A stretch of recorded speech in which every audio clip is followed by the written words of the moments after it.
Good morning, everyone. Thank you for joining us today. As I mentioned, we're going to start right on time because we have a group of people joining us online as well. So Brent, let me know when everybody's joined in and I'll go ahead and get started. In the meantime, just for some housekeeping, our restrooms are right outside these doors, just straight in front of you. So feel free to help yourself to coffee and water and things like that. Can you hear me okay, Brent? Yeah. Ready to go? Okay. So again, welcome. My name is Lisa Osterloh. I'm the Community Relations Director here at Wesley at Holly. And then also today you're going to be hearing from Liz Baker, who is with Rightsizing for Seniors. But in the meantime, I'm going to go ahead and get started with a little bit of information about Wesley. I know a lot of you, some already know this, but just a little recap for you.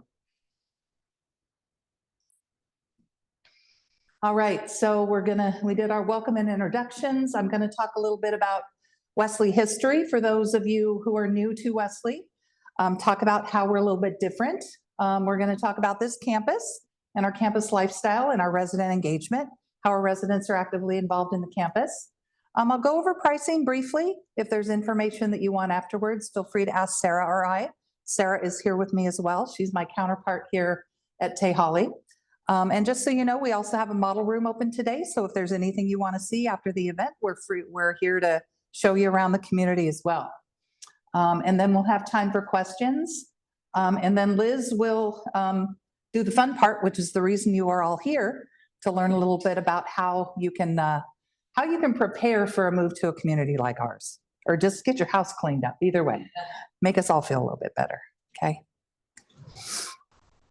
All right, so Wesley was founded in 1944. We're going to be celebrating our 80th anniversary this year.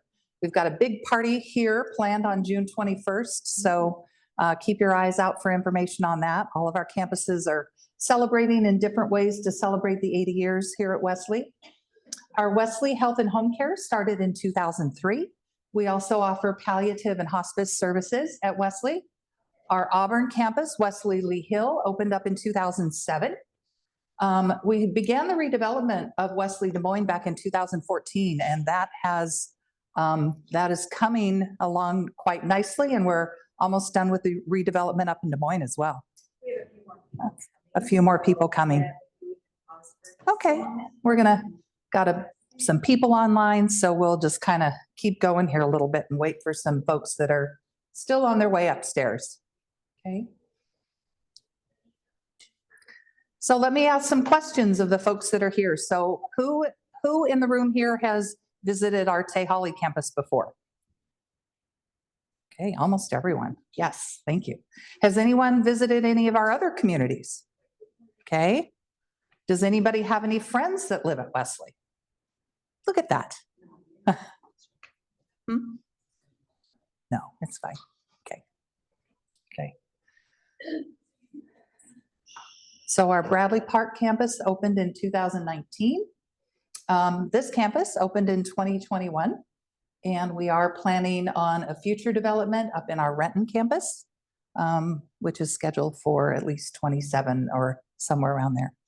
We're going to go ahead and let some people get seated here for those of you that are online.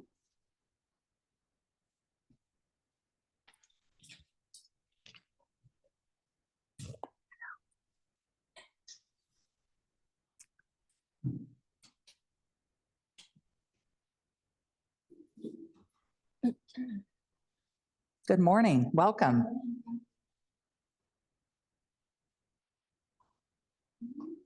Come up here.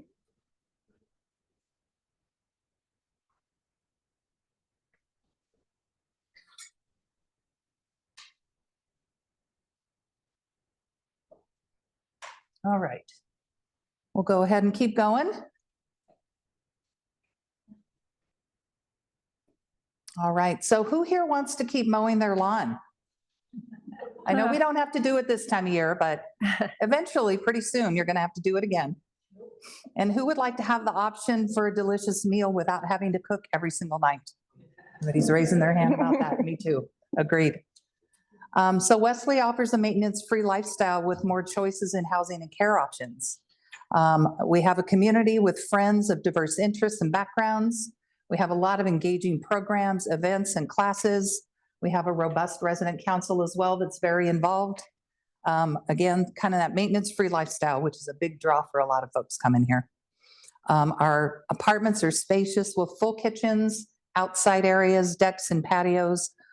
They all have indoor laundry facilities, flexible meal plans as well. And most importantly, we offer that continuing care. Gives you the ability to age in place. There's a diversity of many care options, so lots of options here at the community. Our business model, Wesley is not-for-profit, faith-based. Our community foundation, it plays a big role in the services that we offer here at Wesley. We provide financial support and programs. Our community foundation sponsors our Wesley U classes as well. So if you don't know about Wesley U, we have information available out front about that too. Okay. So do you enjoy being around others and participating in planned activities? Do you value additional security with the ability to reach out to staff or others for emergency needs? Do you want to protect your privacy and independence, but your current home feels isolating and difficult to maintain? I know a lot of folks, especially through the pandemic, felt very isolated in their homes, and being in a community gives you that opportunity to not feel so isolated. Would you like to eliminate some of your daily obligations, such as yard work, cooking every meal, or home maintenance? Okay, we have a lot of different lifestyle options here. We have a pickleball court. Of course, those of you that are familiar with the Tahali neighborhood, there's over 30 miles of trails throughout the area and a lot of great trails just around the campus here. We also have 14 parks in the neighborhood as well. 2 of them are within walking distance from our campus as well. We offer a wood shop committee, our garden committee. Our garden committee was instrumental in getting our dahlia gardens built last year with over 100 varieties of dahlias. So can't wait to be able to get those in the ground this year and do that again.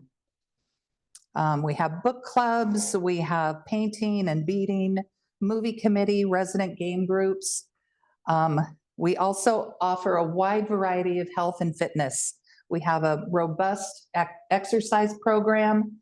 We have a full fitness center that offers stretch and strengthen, chair fitness, dance fitness, balance and brain. Balance is very important as we age. Sit and breathe and stretch. We also offer chair volleyball and line dancing and table tennis. So lots of different options. We have The Bridge is our news that's published by our Wesley residents, and it features the rich stories and wit and wisdom of our residents. That's published quarterly here. And our resident council works in partnership with campus administration to enrich and enhance the experience of the residents. And again, I talked briefly about the Wesley U program, is our lifelong learning program, which is supported by our Wesley Community Foundation and local community colleges to provide ongoing educational classes. And of course, all those classes are free to our residents. Also, our waitlisters have the opportunity to join in on the Wesley U programs as well.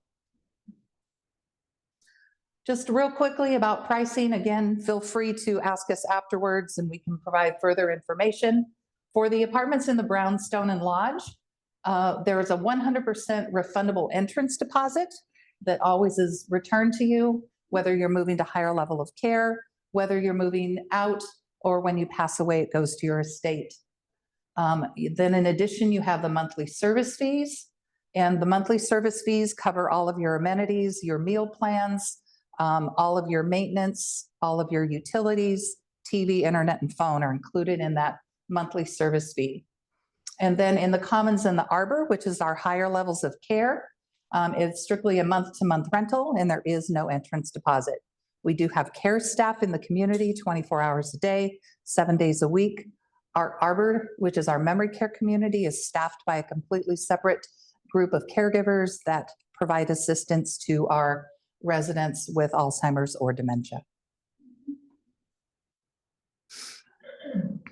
All right, there's a nice photo of our mountain. I think that was out today.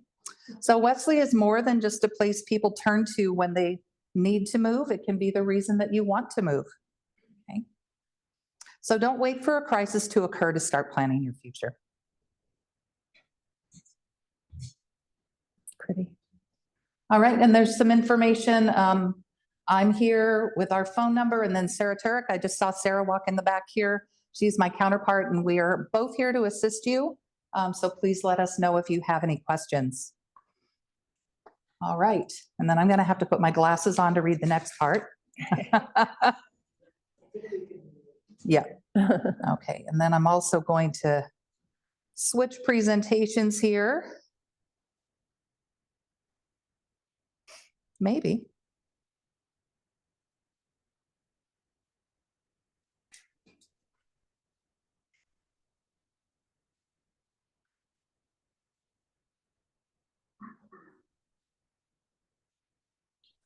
There we go. Okay. So this is Liz Baker. Rightsizing for Seniors was founded in 2014 by lifelong friends Terry Denon and Sue McCullough, who both saw the need for a service that helps seniors with the stressful process of downsizing and moving after helping their own parents. I think we've probably all experienced that. Okay? Oh, yeah. In 2015, Liz Baker joined the Rightsizing team as one of their first employees. Once her two daughters were older, Liz decided to re-enter the workforce and specifically sought out the senior move management industry as it met her desire to help older adults and use her sorting, organizing, and management skills, something that I have none of. Yes. I don't want to clean anything, but I'll organize anything. It was a perfect fit. Liz is honored to have assisted all of the wonderful seniors and their families that she has worked with since 2015. Liz has helped many of our seniors right here in this community. After deciding to retire from business ownership, Terry and Sue handed the reins to Liz to ensure the continuation of exceptional services that Rightsizing for Seniors clients have come to rely on. Thanks, Liz. So don't trip on anything. Try not. Good morning, or good morning, good mid-morning. So you all have cups on your table, and you're probably wondering why. We're going to play a little game in a minute, so feel free just to leave those. Don't pour your coffee in them. Don't drink out of them. So let's see. Uh-oh. Why not press it right? Is it not cooperating? It's not good. That's the next button, right? Mhm. Oh, you know way more than I do. Okay, we're gonna have to go. So while Lisa's figuring that out, so today we're going to just, I have a presentation that we do. We're going to talk about downsizing, tips for downsizing, why you're not downsizing, what's holding you back. You all have notepads.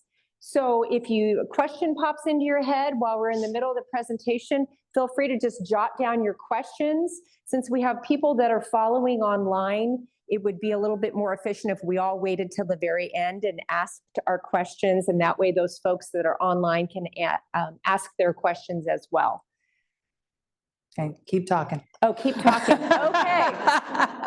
Well, so how many folks in the room right now are thinking of moving out of their homes into a smaller home, a retirement community, in with family and friends? Who's thinking, you know what, this house is too big for me. I've been here for 40, 50 years, and I've got a whole home full of stuff that fits perfectly in my 2,800, 3,000 square foot home. So now what do I do with it all if I'm going to go to a 1,000 square foot home or a 1,200 square foot home?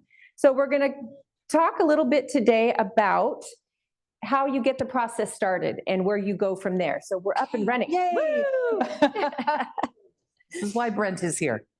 So we kind of started. We're talking about your home today, right? And your home tomorrow, whether that's, an apartment, a retirement community, some sort of downsizing. Like Lisa presented, talking about the benefits of moving to Wesley. We all get tired of having a full garage full of things, mowing our lawns, worrying about when we have to replace our roof.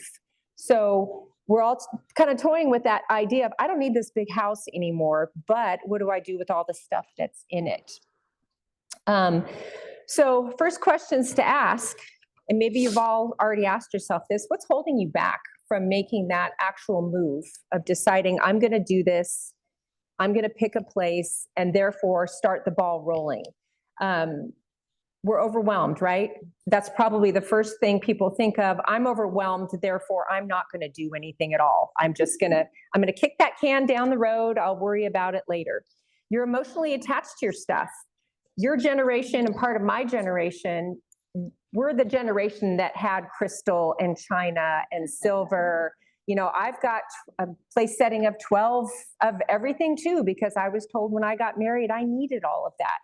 This next generation after me and the ones coming up, they don't entertain like that. They don't want those things. They don't value them anymore. We're thinking we might need that someday. I might need that little gadget thing that I have, or that huge vase that I've been saving that someone gave to me that nobody ever gives you flowers that are big enough to fit in that. You can't make the decisions. You know, you pull it all out and you're frozen. You just stand there. You can't go anywhere else. You have physical limitations. You know, downsizing your home is a physical task. Everything has to be touched. Everything has to be viewed. That includes things that are in the attic, a basement, back of a closet. We all can't get in there and pull it all out and sort it and get it all laid out where we can see it. Therefore, sometimes we just leave it in there because it fits in there. It's exhausting emotionally. So what we do as senior move managers is we are the ones that partner with the senior when they're deciding that they're going to move. Most of our clients are moving, and they need somebody to hold their hand and kind of guide them through the whole process. It's kind of like having an adult daughter who you like, hopefully, but also who's not going to be judgy, right? She's not going to say, God, Mom, why are you keeping XYZ? I've been through that with my parents. I downsized my parents in California, and I was that daughter who was like, why on earth are you keeping some of these things, right? But a parent sometimes can't hear that from a child, right? But if you have an outside person, a professional, that's what we do, sometimes it's a little bit easier to make those decisions. So if you have somebody who helps you with the physical part and the sorting part, your part is equally as exhausting because you have to make the decisions on each one of those items. But hopefully with some guidance, we can make that job a little bit easier for you. Having an unrealistic expectation of the value of your things. We're going to get into that a little bit later on. But I'm finding more and more that people who are online and maybe watch some of the downsizing shows, they're kind of figuring out gently that, you know, people don't really want to buy your china and crystal. They don't want your big, you know, Ethan Allen dining table with 3 leaves. You know, people don't entertain like that anymore. They don't want the space used for things like that anymore. So trying to keep a realistic expectation of not getting caught in the weeds of how am I going to sell this piece and make $20 off of that. And you just don't know where to start. So therefore you don't start. So now we're going to play our little game, which is called, Do I Have Too Much Stuff? So you all have a cup with 5 paper clips in it. If you're all capable and willing to stand up, not everybody needs to stand up if you don't want to or you can't. You're going to stand up with your cup of paper clips, and I'm going to ask some questions. And every time you would answer yes to one of the questions, you're going to drop a paper clip into your cup. When you've used up all of your paper clips, you get to sit down again. Well, it's like no question. I'll try to mix them up so you don't all go down at once, right? Okay, all right. Okay, I'm just going to kind of pick and choose some of our fun questions that we ask folks. And this is one where almost everybody's going to have to drop a paper clip. Do any of you have articles of clothing in your closets that you have not worn in the last year? Yep, okay. Yes, yes. Oh, shoot, did I just make my, yep. Let's see. Do you have more than a 3-month supply of products? 3 months, that's a lot, of Kleenex, toilet paper, paper towels. Have you been to Costco lately and you've got a case of paper towels that maybe you're never going to get through? All right. I'm about 3 months, but it's a lot. Do you have a dining table, kitchen table, or any other flat surface that you have to clear off to use for its intended purpose? I've got company coming for dinner. I got to clear the dining table is where I've been storing my mail and okay. Let's try to get some of these men in here. Do you have sporting equipment that you no longer use? Fishing poles, hunting gear, camping gear? Do any of you have items that you bought with the intention of giving as a gift but never did? Yet. Do you have more than an inch of filing to do? Oh, wait, that's. No, it's like stuff that's sitting on that dining table that you have to clear off to use for its purpose. Okay. Is anyone holding on to holiday decorations that they did not use last year or maybe the year before? How about garden tools or power tools that you have not used for more than a year? Who has more than 60 books? 60 is not a lot if you line them up. Think about all the areas in your home. Do you have food or spices in your kitchen, cupboard, or pantry that are past their due dates?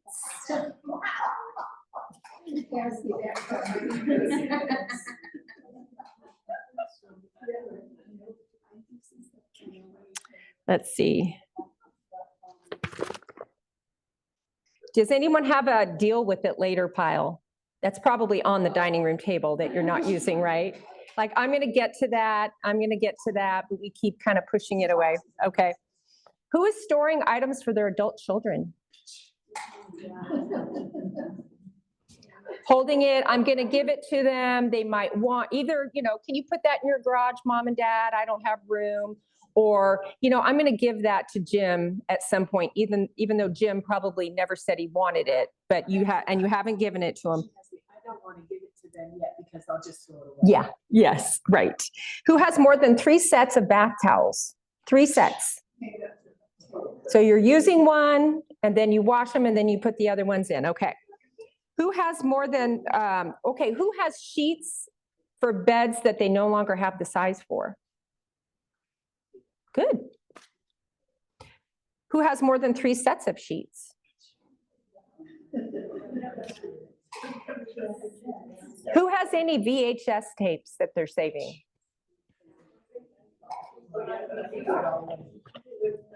Okay, who has more than 15 coffee cups? Okay, we're down to 3. Who has more than 5 vases?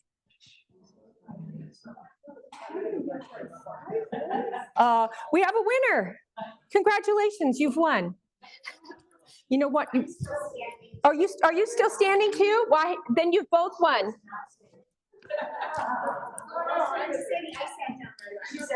I'm up to 6 extra. Oh, so you did not win. There's a notepad to write all your notes of things you have to do. Okay. Are there more things on the list? There are more things on the list. We'll come and if you want to keep going, we can talk about that in a minute. So we're beginning with the end in mind, right? This is a picture of a typical retirement community room, not as large as Wesley's are, but so this is somebody who's picked out their furniture and it's fit very nicely into this space. So the first step that we suggest people do is create a floor plan. It doesn't have to be anything fancy. It doesn't have to be done online. This is an example of a typical floor plan that we would do for a client of ours. We have this kind of program, and you can do these online if you're savvy. I don't love these because once you place all the furniture, you can't really manipulate it anymore. With this type of floor plan, we would come to your home, we would measure all the furniture that you say, I would like to bring all these pieces of furniture. We draw up a floor plan for you, and we actually cut out furniture for you. And this is something that you can do on your own as well. And we place it around the room. This is a great resource because you can move the pieces around. But if you're considering downsizing and moving, this is a really critical part of your planning process, because you don't want to cross your fingers or hope and wish that certain furniture is going to fit, have it moved, and then find out that it's too big, or it's blocking a thermostat, it's blocking a heater. When you do the space planning like this and you decide what you're taking, your next step is in your downsizing process is, I know I can bring what's going to fit in or on the furniture that I've chosen that's going to fit in my new apartment. Some suggestions for when you're shopping your house, right? You're like, okay, I'm gonna move, I've got a TV stand, and it's one of those ones that's black and it's got a glass top on it, and all it's good for is holding your TV and its components. Try to look around your house and see, what could I repurpose some furniture for? If you don't have room to bring maybe a full-size china cabinet, could the top of that china cabinet go somewhere else, and could you use the base as a TV stand? It has drawers, it has cupboards. Be thinking, what could I use to how could I repurpose the furniture in my home so I can use it more efficiently for storage?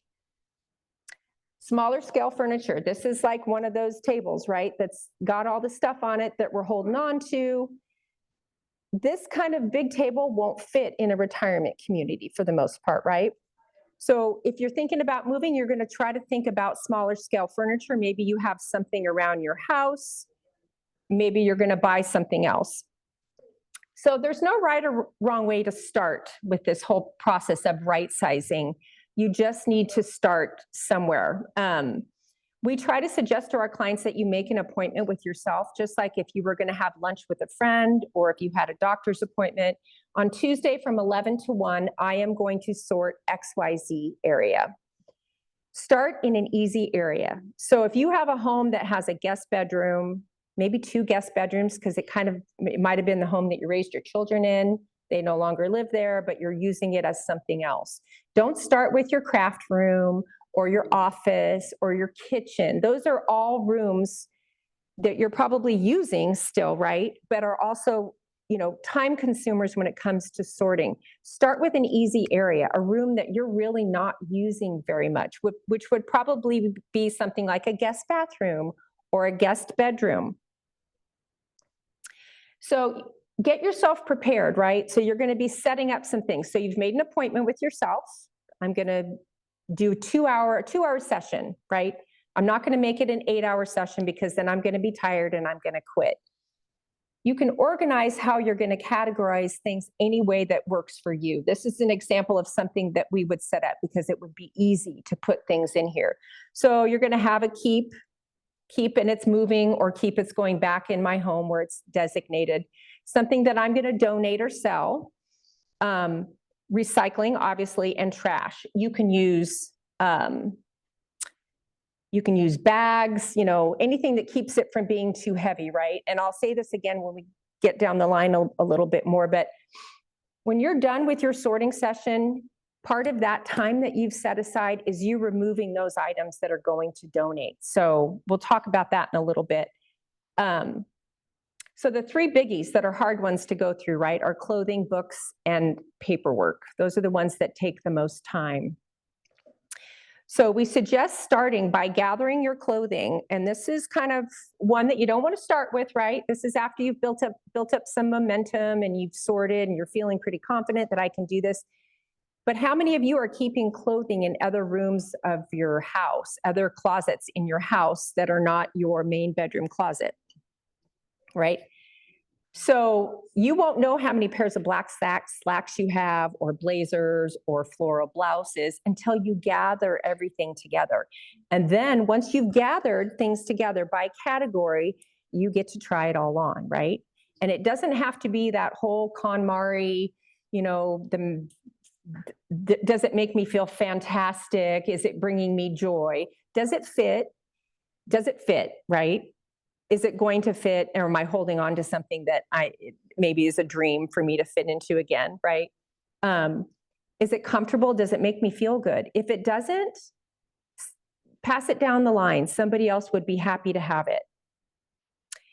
If you are moving to a retirement community or a smaller space, we recommend that you measure your rod space. So if you were moving somewhere like here, you would go into your new apartment, you'd say, okay, in my coat closet, I have 36 inches of rod space. So therefore, I'm going to sort my coat closet and I'm going to put things back until I've filled up 36 inches.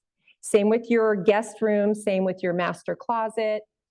Once you've run out of rod space, there's nowhere else for those items to go. So they naturally need to go somewhere else.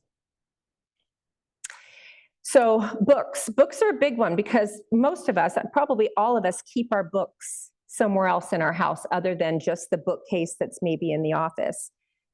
When you're going through your books, you really do need to try to gather them together. Put your gardening together, put your cookbooks together, put books that you know you're going to read again together. Ones that you've read, you know, like, oh, I can pass that off. And then ask yourself, can I get that information, gardening, recipes, or like a book that you want to read again, can I get it from the library? Can I get it on my Kindle? Do I need to hold on to that actual physical book because I think I might read it again? You know, Wesley has beautiful, beautiful libraries. So if anyone's kind of thinking, I don't want to get rid of my book, on your way out, take a little tour of the library here. It's beautiful. And chances are you might find something in there that you can borrow and return and you don't have to hold on to it. Finding and organizing your files. This one is a tough one for me too, because we all get so much paperwork, right? We get important things and we get unimportant things. One of the tricks that I found that works for me is when I get my mail, I pass by my recycle bin in the garage before I even go in the house. I stop right there and I put everything that's recycled. I don't need the Albertsons or the Fred Meyer flyer I don't need it to come into my space. I don't need it to take up room anywhere. So if you can kind of get in the habit of, or even keep a little box or something somewhere that when you get that junk mail, put it right in that box that's going to recycling. Don't put it in a pile if I'm going to look at it later, unless it's something that, you know, maybe you're a coupon. Do people still cut coupons? Do they? So then if you get your coupons from Safeway, it's not super hard to just get folders and identify them as things that need to be put in there. So you've got your finances, you've got medical things that you need to save, maybe for next year's taxes. That could be part of your process of making an appointment with yourself. Maybe 1 hour a week, you say, I'm just gonna file, and then I'm done with it. So kitchens, that's a big one, right? Especially if we, you know, a lot of us loved to cook. Maybe we don't really cook that much anymore. This would be a typical drawer that we would see in somebody's home, right? And so our clients are shocked when we unload this drawer and we put all of your spatulas together and all of your knives together and all of your measuring cups. They're surprised that they had that much. So do you need all those duplicate utensils? Do you need a strawberry huller? If you can use just a paring knife, you know, be thinking, do I need all these? We probably need one nonstick spatula, one stainless spatula, and that's it. But, you know, kitchens have cupboards that are deep, drawers are deep, things get put on top. You won't realize what you have until you pull it all out and surface it by category and then put it in your donate box. Can you ever have too many coffee mugs? Yes. This would also be not an unusual thing for us to find if we start unloading a client's cabinets, because some people feel like, well, you know, Chase Bank gave me a coffee cup, you know, when I was there last time, so you're keeping it. Do you love to drink out of that Chase Bank cup? Probably not. Did you get a cup when you went to the Grand Canyon? Do you love to drink out of that cup? Probably not. So really try to pare it down. Do we need more than 6 coffee cups? Probably not. We all have dishwashers, unless you're going to have a huge, you know, gathering of people, but hopefully for that, you use your beautiful china for that.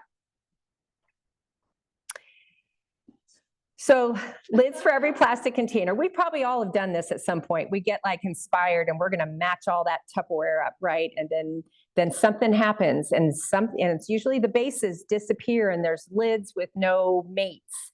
You can't have too much Tupperware. You don't need to always save the containers that deli meats came in or deli salads, right? Treat yourself to a nice set of Snapware or a nice set of Tupperware, but don't buy the Costco one because it's too big. Vases, do you really need more than 3, small, medium, and large? Are you really getting that many flowers? Maybe you are, but Safeway, places who do flower arranging love to get these back.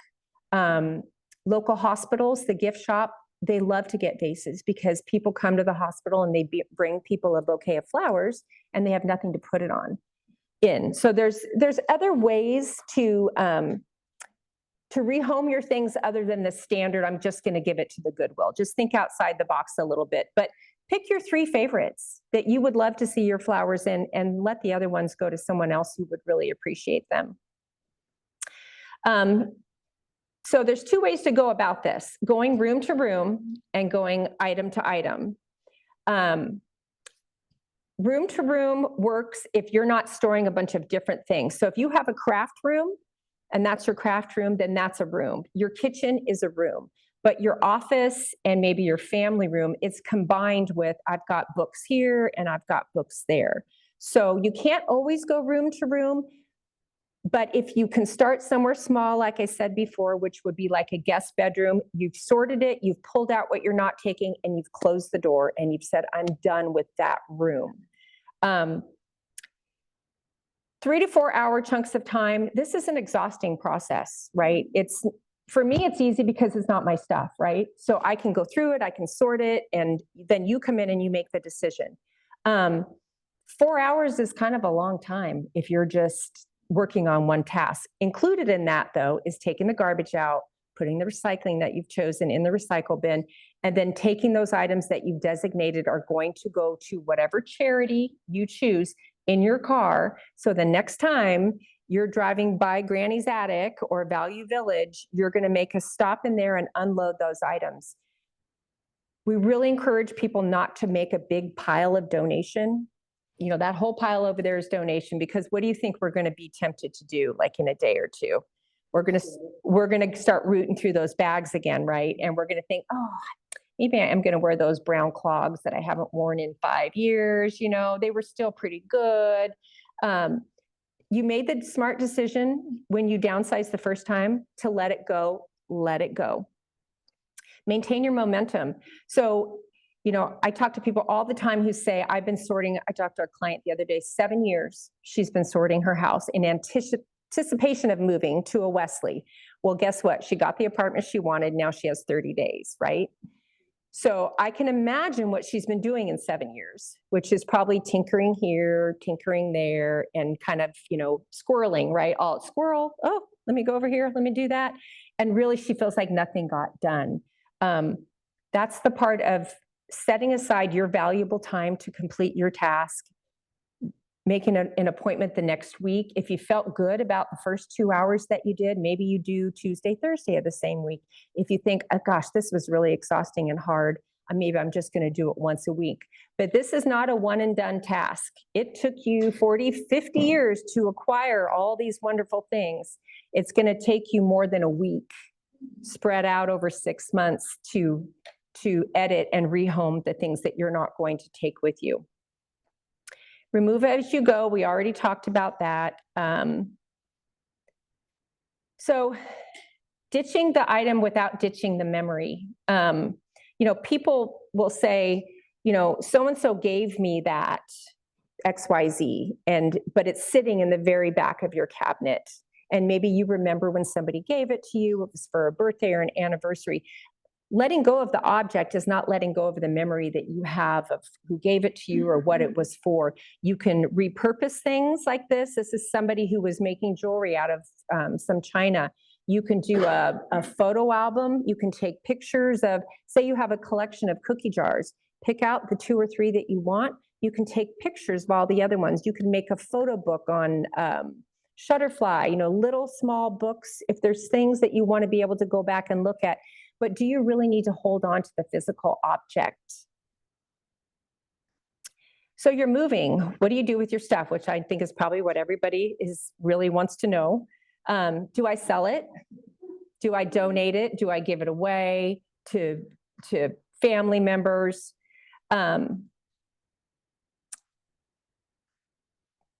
So what's hot and what's not?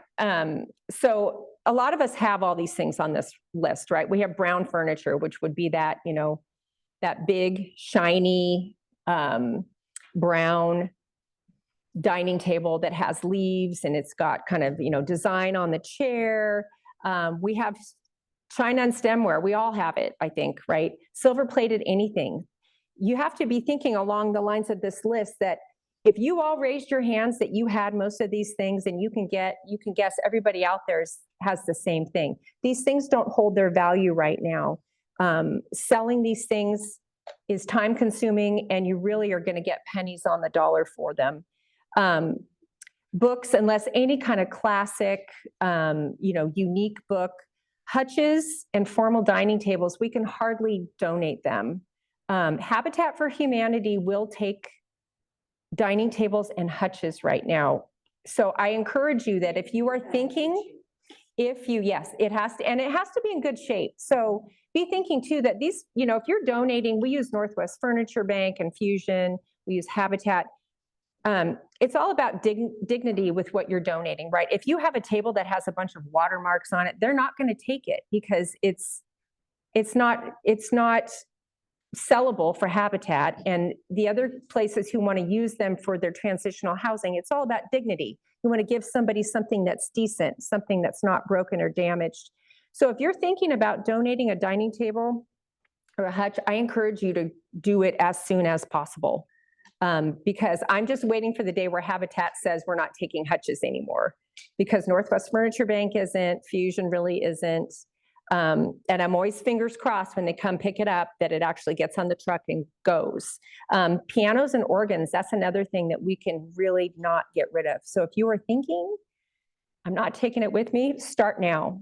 And you might even have to post it something like free. Churches have them, schools have them, piano teachers, they have them already. Anything Bradford Exchange, a lot of people have, like the Yard Rose and the Hummels. Hopefully you enjoyed it when you had it and you loved it and you looked at it, but they do not have very much value at all to sell. So what is hot?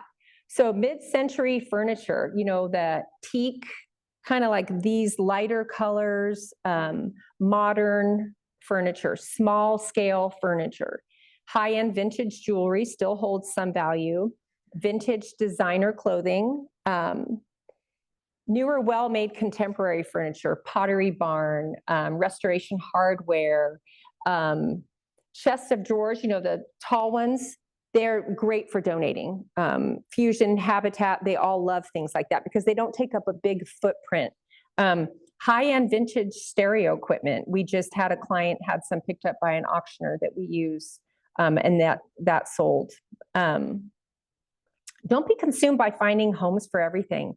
So that's where we get into, I'm going to sort this pile right here. Gosh, do my kids want this? What do we think the answer is to that? No. I'm going to give it to Linda, so I'm going to put in this pile with a sticky note on it for Linda. Did Linda say she wanted it? Did you ask her if she wanted it? So if you start getting consumed by where everything's going to go, then you're going to be stopped in your tracks. So unless it's something really specific that that somebody wants, let it go to whatever your favorite charity is. Stop acquiring, obviously. Stop going to Costco. This is if you're moving, right? You're downsizing now. Stop going to Costco. Stop going to estate sales and garage sales. You don't really need anything else that you have to spend time sorting and downsizing. And stick to a plan. You can tend to fail when you kind of go into something and you don't have any plan at all. I'm just going to start this, and then you're stopped. So stick to your plan, which is making an appointment with yourself. You're valuable. Your time is valuable. And that's it, actually. And I'm sure there's questions. So I don't know how we want to do questions.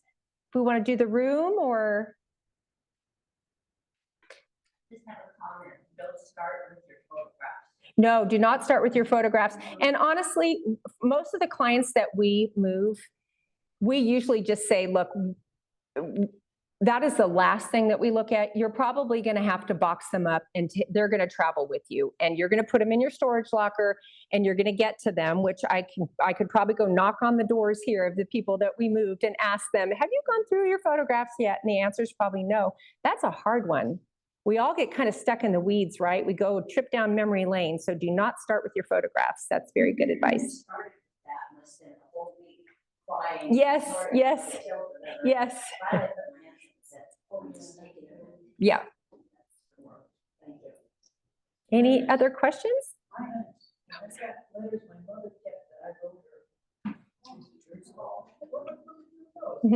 Read them and read them and then let them go. You can scan them if you want to.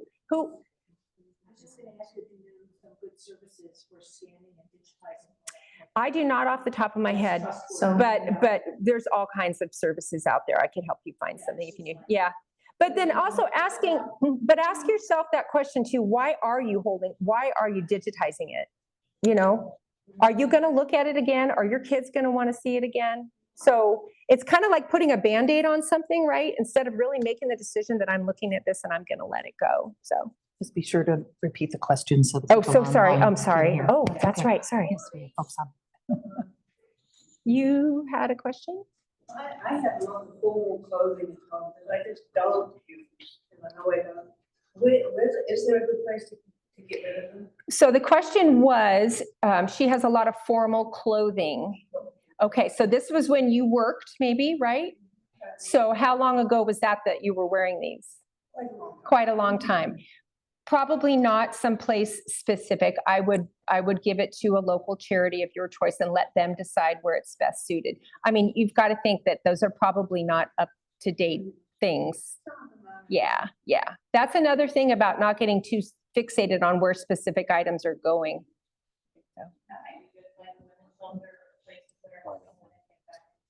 Yeah, well, they had Dress for Success, but that is only, I believe, in Seattle now. So, but remember too, when you donate to places like Value Village and Goodwill, if they can't use it, they pass it on down the line. They don't throw it out just because they can't use it. I've heard you mention a couple places, but not Farm 12, and I'm under the impression that Farm 12 is designed to help women get back on their feet. Are they not a place that you guys work with? So the question was Farm 12, which is a local restaurant. So when we work with a client, we try to designate donation to go more than just a little bit here, a little bit there, a little bit there. If that was your place to donate of your choice, Farm 12, then that's great. That's where you take it. But there's a Pierce County donation resource list in the back. I don't have Farm 12 on there. If you want kind of some general ideas of places that you could donate, larger amounts of items. So the brown furniture that you talked about, how do you get rid of it? So the question was the brown furniture that we talked about. For the most part, you can donate it. But places like Northwest Furniture Bank, I don't know if you're all familiar with Northwest Furniture Bank. They are a charity out of Tacoma that provides transitional housing for folks who are coming out of homelessness. But they also have a boutique where they sell nicer things and the money goes back into the charity. So you can either try to post it somewhere if you feel comfortable doing that, or donating it. And unfortunately, some of these items just are not rehomable. But you would have to know about your specific item. Well, and that, I guess that's really my question, is what if they aren't rehomable? Yeah. I've got some pieces that are made out of oak that my mother bought in the 70s. And I have them because I'm using it. I don't have alternatives. But what would I do if I decide to get rid of it? What do I do? I mean, I just don't want to take them to the ground. Well, the question was oak furniture, things that you're using now and maybe you don't want to take with you. It's all individualized, right? I can't tell you without seeing it. But just because it's oak furniture doesn't mean it's not donatable, So, yes. places that you donate to have a pickup service? So the question is, do places that we donate to have a pickup services? Yes. So Northwest Furniture Bank will pick up. They charge, I think it's an $80 fee. Habitat for Humanity picks up. There is no fee. However, Habitat will not come into your home. So anything that you're donating to them, and you can go on the website and it tells you what they'll take, has to be either in your garage or outside of your home. Northwest Furniture Bank will come into your home.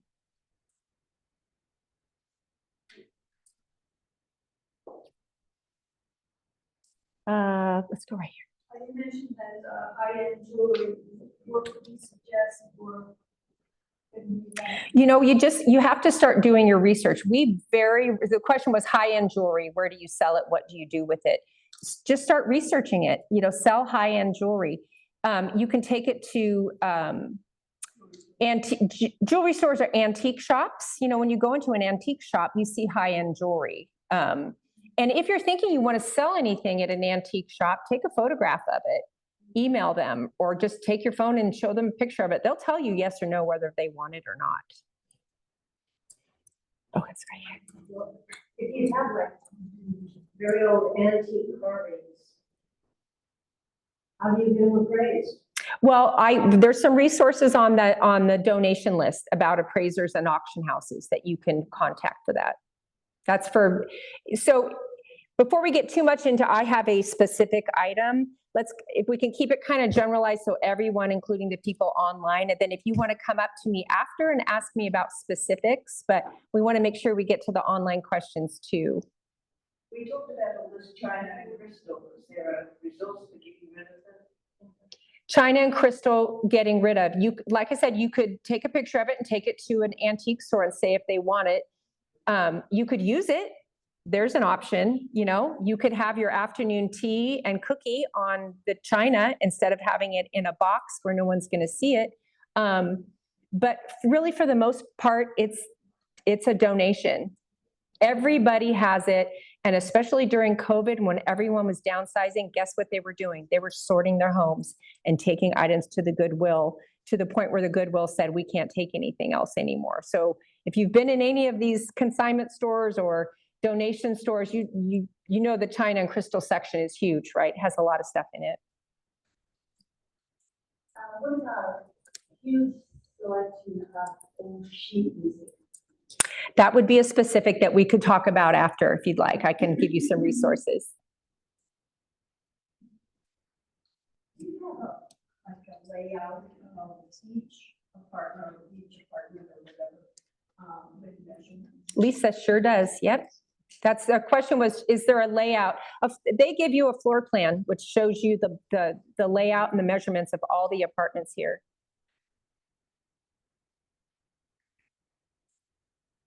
Okay, Liz, we have a question online that somebody's curious about the kind of the fee structure. So how you charge for your services. Great. So we always do a complimentary consultation where I would come to your home, assess your needs, talk to you about what you want done.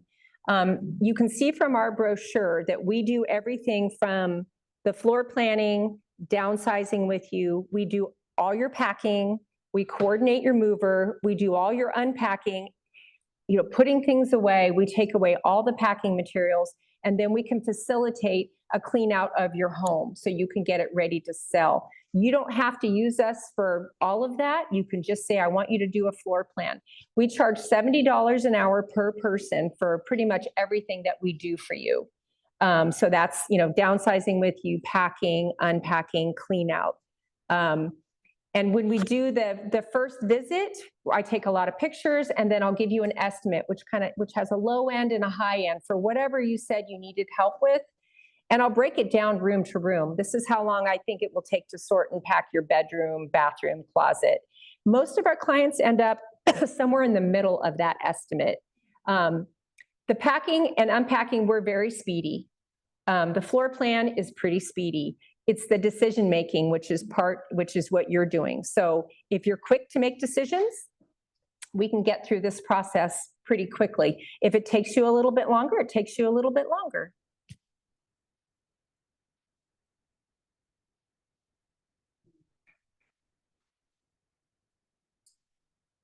Any other online questions, Brent?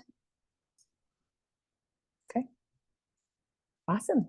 Well, I will still be here if you have individual questions and you want to come up and talk. Thank you so much for your time. I hope you get to see one of the model apartments here. They're absolutely beautiful. And if you get a chance, take a spin by the library and you'll see, you might even see some books that you already have in your home. Thank you.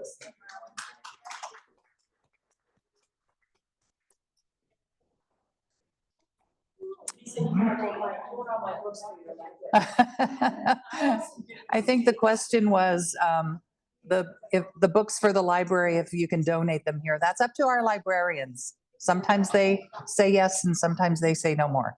So I just wanted to, so next Saturday here at the community from 11 to 1, we're having a book drive that's going to benefit the Friends of the Bonnie Lake Library. We're collecting children's books for all ages, from babies to young adults. So if you want to stop by here next Saturday from 11 to 1, we'll be collecting your donations, and that'll go to the Friends of the Bonnie Lake Library. So please feel free to stop by for that. And we can collect them in advance too. If you have a stack that you want to drop off, feel free to stop by during the week, and Sarah and I are collecting the books up until next Saturday. So children's books. So don't forget the young adults too. They have a tendency to kind of get left out of the mix a little bit. So looking forward to that. Does anybody have any further questions from any of us? Well, before we go to, anybody want tours and to talk a little bit more about things? So I think that's it. All right. Thanks to all of you that joined us online. We appreciate your time, and feel free to reach out to us with any questions that you have. Thank you.